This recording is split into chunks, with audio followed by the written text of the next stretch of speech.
Imagine men with guns coming to your village when you were only a child, your parents taken away, and you sent to another country alone without them. Imagine the government classifies your family as an illegal type of people and all your lands are confiscated. Imagine your language was outlawed and speaking it was severely punished by the police. Imagine one official state religion with priests sent to your village by the state to enforce a political ideology of hate. Imagine that priest forbids you from choosing your own child's name. Imagine the graves of your ancestors being destroyed, the ancient icons in your church removed or painted over. That is the true, untold history of Aegean and Macedonia. Those who encounter the naming dispute for the first time hardly know what to make of it. They can't understand why modern-day Athenians are so hateful towards Macedonia. They're told it has something to do with ancient history, but it doesn't make any sense. The reason it doesn't make sense is because it's not an international dispute. It's just framed like that on TV. This is a domestic dispute within Greece, like a family secret that everyone knows but isn't allowed to talk about.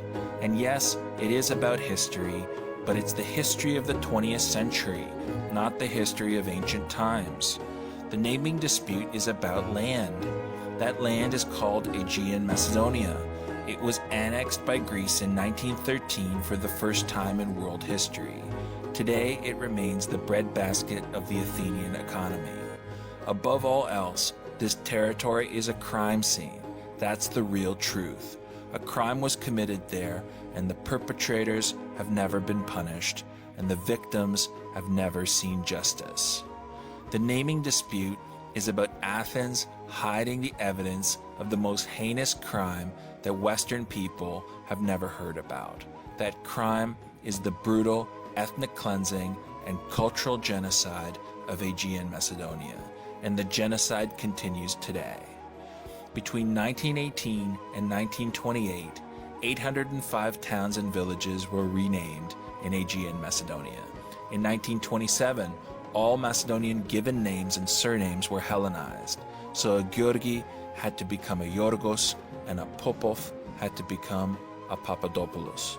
By the 1930s, inscriptions on public buildings were changed to Greek while books and documents were burned.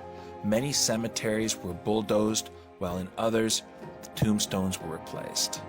The Macedonians would live under a police state.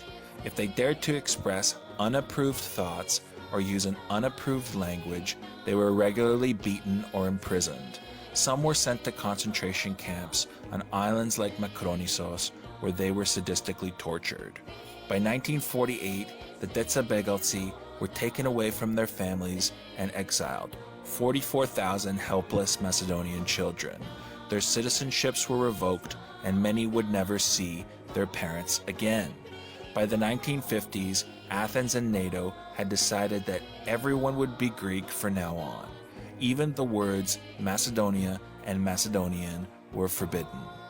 It wasn't until 1988, when Greece could sense the fall of Yugoslavia, that Athens switched their strategy.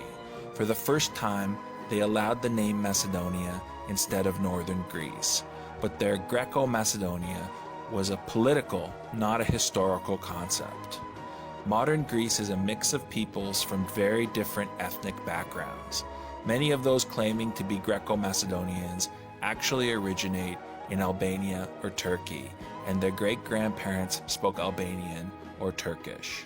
Some do have indigenous Macedonian heritage, but since many have been raised as Greeks, they've been taught to hate their own people and to treat them as an enemy. Today, Greece is 10 times the size of the Republic of Macedonia and a member of NATO and the EU. The Macedonian army has 8,000 active personnel, whereas the Greek army has 134,000. Even former Prime Minister Samaras admitted on national television that claims of a military threat from the north are just a charade. However, Greece does face a kind of danger, a danger from within. Greece is in danger of being consumed by its own greed its own corruption, its own xenophobia, its own fascist culture.